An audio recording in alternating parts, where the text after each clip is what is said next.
when the Neshoba County Fair was first organized, we have had many illustrious statesmen to visit with us.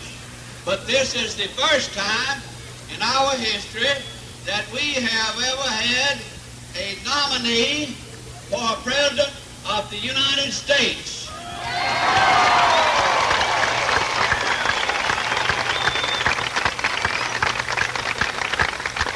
Presidente. I know that I'm not entertaining anybody but myself, so at this time, it's a real pleasure to present to you Governor Reagan. Governor.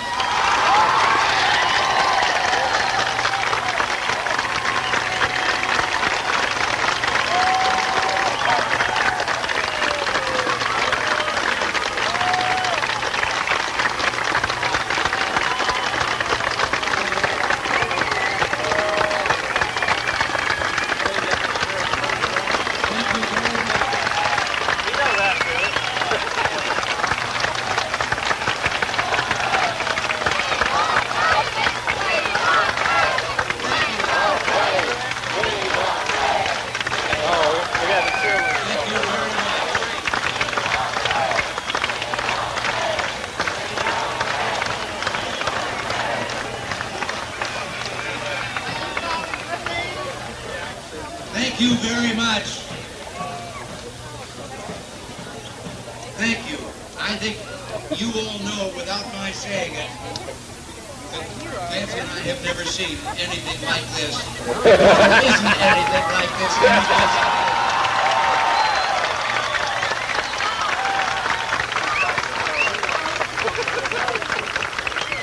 From the moment we got off the plane in Meridian, the crowd that was there, and then the people all along the road that have been waving a warm welcome to us, and now to this. Your congressman, your senator, president of your fair, the other officials who are here, and to your acting governor, Bill Alexander, who is governor while you're governors at the governor's conference. I have to tell you that several years ago when I was governor, I was the guest of your then governor of Mississippi. It was late in the fall, toward the end of the football season, and he had me as his guest, Nancy and myself, at the game between Ole Miss and Tennessee. That particular season, Tennessee hadn't done very well. Ole Miss hadn't done very well. Tennessee was a powerhouse. So it was a foregone conclusion how the game would turn out, except they forgot to tell the Ole Miss team it was a foregone conclusion. And as football teams will, no matter how bad the season has been, they were rising to the heights. And along about the middle of the third quarter, when it was apparent that Ole Miss was going to win by several touchdowns, there was a lull in the noise of the crowd. And I heard a voice behind me up in the stands say, "Man, if they do this for him, what would they have done if John Wayne was here?"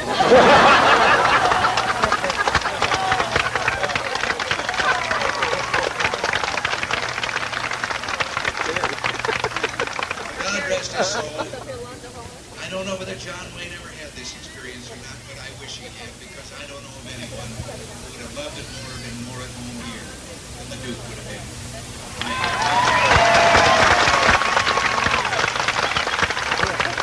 Now these gifts, when I think how tough the next 12 weeks is going to be, Nancy says she's going to sit in that and eat that fruit. She's going to be sitting on my lap.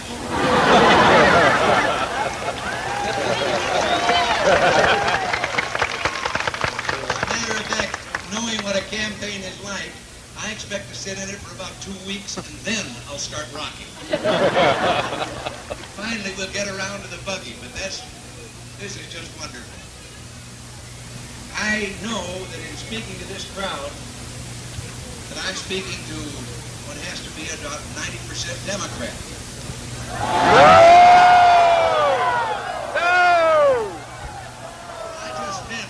I just meant by party affiliation. I didn't mean how you feel now. I was a Democrat most of my life myself, but then decided that there were things that needed to be changed. Now, I know people have been telling me that Jimmy Carter's doing his best. And that's our problem.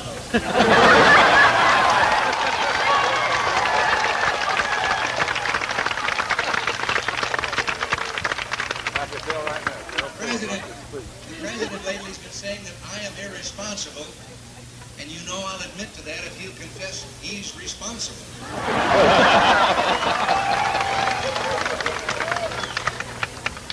We've had the New Deal, and then Harry Truman gave us the Fair Deal, and now we have a misdeal. We're having quite a fight in that convention that's coming up. Eddie Kennedy, I know why he's so interested in poverty. He never had any when he was a kid.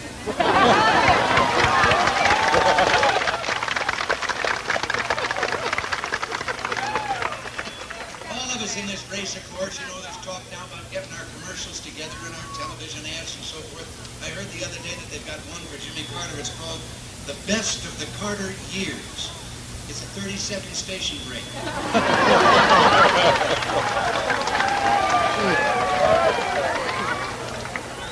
But I don't know, do you feel as I do, when they talk in Washington about balancing the budget, that makes me think of a fella sitting in a restaurant.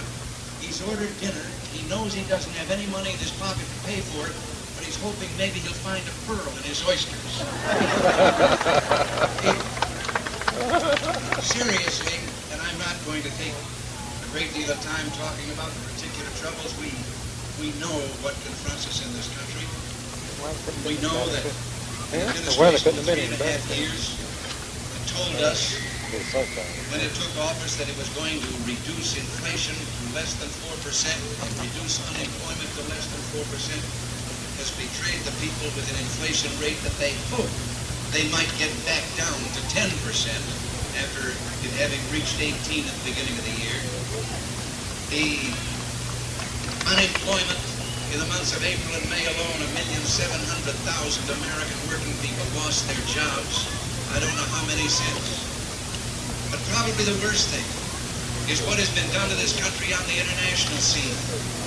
This once proud country, this country that all the world turned to and looked to as the shelter, as the safety that the anchor to windward. Today our friends don't know whether they can trust us, and certainly our enemies have no respect for us.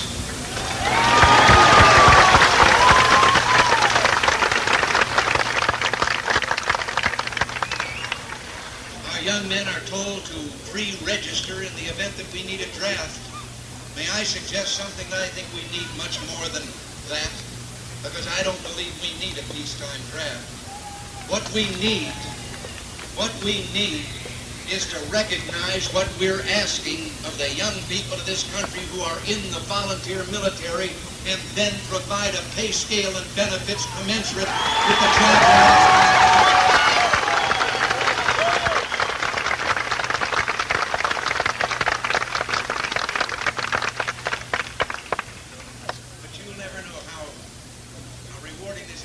Institution that has existed for so long. And as I said at the beginning, I know there is nothing, I have read all about it in National Geographic. But how did you ever accomplish this without a federal program?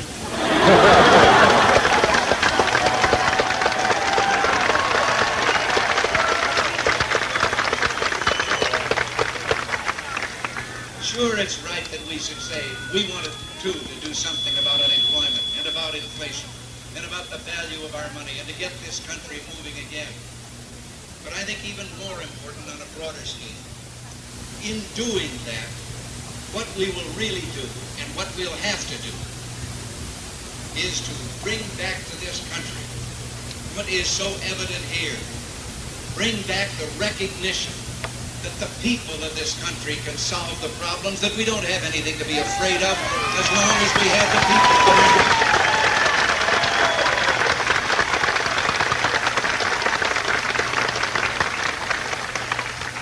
Over recent years, with the best of intentions, they've created a vast bureaucracy or bureaucratic structure, bureaus and departments and agencies, to try and solve all the problems and eliminate all the things of human misery that they can.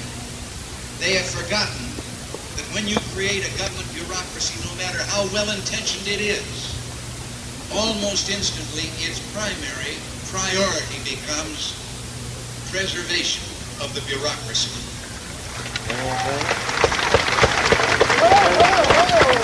Today, and I know from our own experience in California when we reformed welfare, I know that one of the great tragedies of welfare in America today, and I don't believe the stereotype after what we did of people in need who are there simply because they prefer to be there. We found the overwhelming majority would like nothing better than to be out with jobs, with a future, and out here in the society with the rest of us. The trouble is, again, that bureaucracy has them so economically trapped that there's no way they can get away, and they're trapped because that bureaucracy needs them as a clientele to preserve the jobs of the bureaucrats themselves.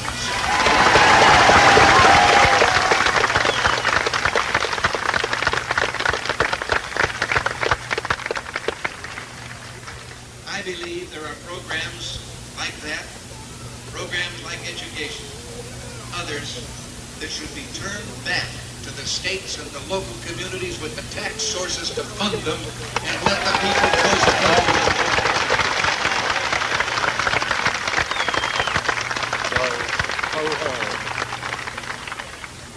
I believe in states' rights. I believe in people doing as much as they can for themselves at the community level and the private level. And I believe that we've distorted the balance of our government today by giving powers that were never intended in the Constitution to that federal establishment. And if I do get the job I'm looking for,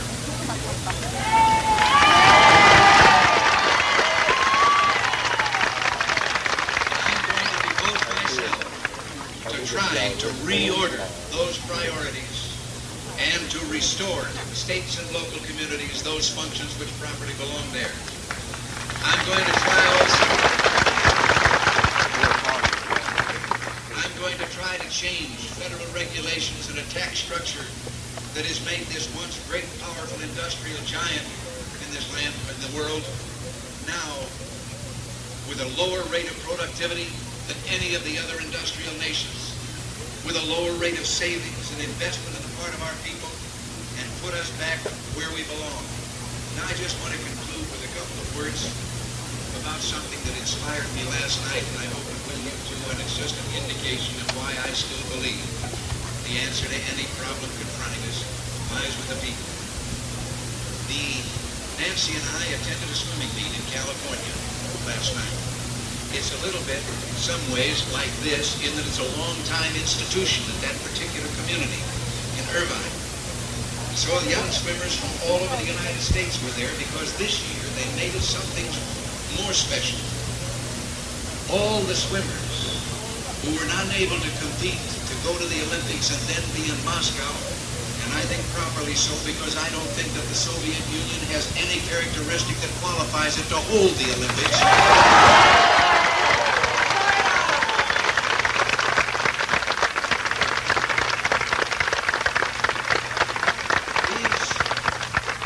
These young Americans, young men and young women, were there competing, and in addition to the medals, they were going to compete to be on an honorary Olympic team. In other words, they were competing so that at least they would be able to say that even though we could not go to the Olympics, they made the Olympic team. And I want to tell you, up there on that electric scoreboard, when the times of the various events were coming off, and up above them were the times of those same events in the Olympics in Moscow. What a thrill. 5 young men in the 100-yard butterfly. 5 young men, all of whom had beaten the winning time in Moscow.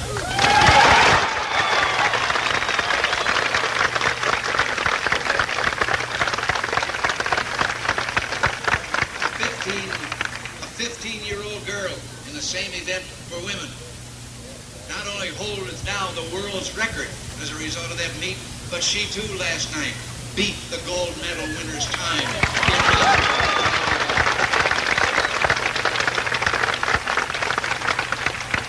And I had the privilege of speaking to them for just a few minutes at a midway point in the swimming meet.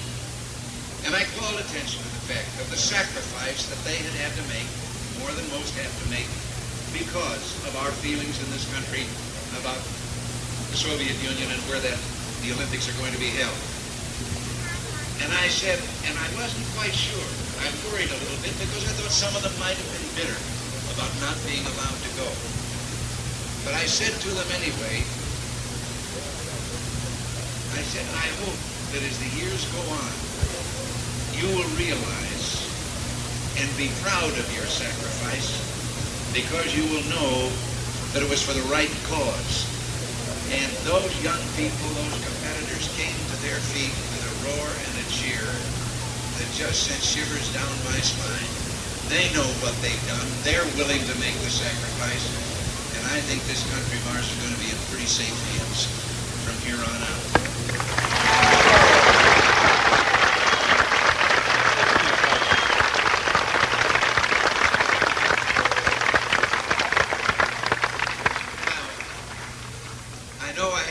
And you've been very patient, but before the press says it, I just want to say one thing about that Surrey over there.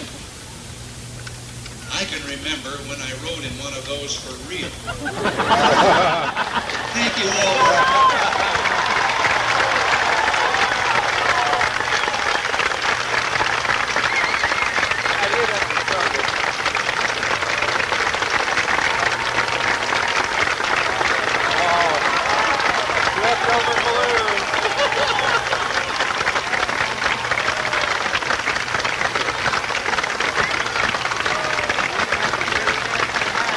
Yeah, you're going to have to jump up there, kiddo, if you're going to get one of those.